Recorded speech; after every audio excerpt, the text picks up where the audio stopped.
Hello out there, YouTube. What's going on, guys? It is D-Dun here, the most chill COD player, bringing some more Black Ops 2.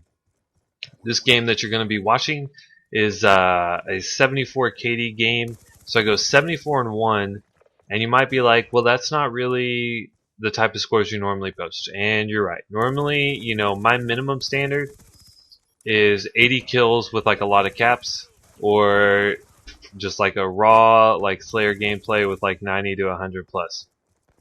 But the reason I'm showing this is because I prestiged, and so I don't have the dogs and swarm unlocked until like level 52 I think for dogs, and then 54 for swarm. So as is the case, I have been running what you see in the bottom right hand corner, which is the orbital VSAT with the lodestar and the gunship, the warship, the something ship that rains down rainbows of death upon the enemy. So, and it came to me that this is probably the easiest score streak setup to improve your KD. And so that's what I'm really wanting to share for you guys. Kind of, I guess you call it like a tips and tricks video. And before we get into that, though, in case you're wondering, my setup in this gameplay was the MP7 with the silencer and fast mags, which is weird because I normally hate the MP7 just because it has very unpredictable recoil if you hold down the trigger for any extended period of time. If you have one guy up close, it's a great gun, but if you have any guy at like medium range, it tends to kick up quite a bit.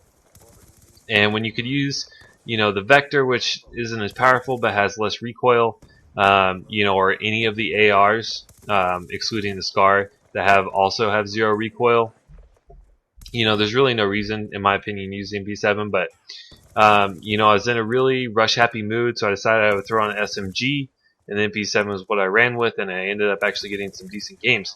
But anyway, so back to the topic at hand, improving your KD, the easiest way to do it. If you can get a 10 kill streak, you can get your VSAT, obviously with hardline. And then after that, I think it's 2 kills, maybe 3. Plus you also have to account for your VSAT assists, which do help you obviously build up your next kill streaks. And you should be able to get, if you can get your VSAT, you should be able to get your lodestar, and then the very next kill will get you your VTOL. So it's pretty easy in that regard. As long as you can get 10 kills in a row consistently from game to game, it shouldn't really be a problem for you to get these score streaks consistently. Also, a great thing about them is that, while you're hanging out, slaying all these dudes with your score streaks, it's going to build you up to your next VSAT. So that's also extremely helpful. And say you die in your lodestar, if you come out and then you call in your VTOL, that VTOL will still help you build up to your next streak. So a lot of streak building, which will help you out a lot. Obviously, the lodestar just absolutely does work. I mean, you can get, I would say, probably the best you could do would be 20 kills, but 20 kills in like one kill streak is ridiculous. I want to also mention, I only got 74 kills in this game, but I think the enemy team ended up with only, 40 points.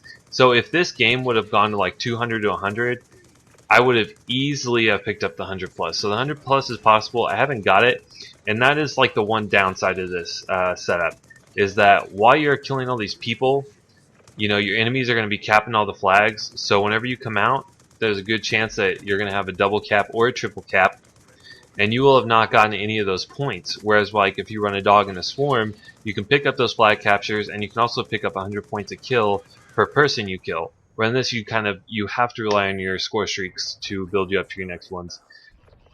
Which also brings me to my next point: they can be shot down.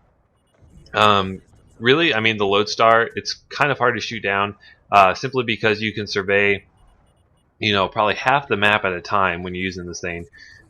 So if they're trying to shoot you down and the spawns reasonably well, you can usually kill the person before they get a chance to shoot off their rockets. Now in the VTOL, you have a much limited view. That's why I don't really care for it as much.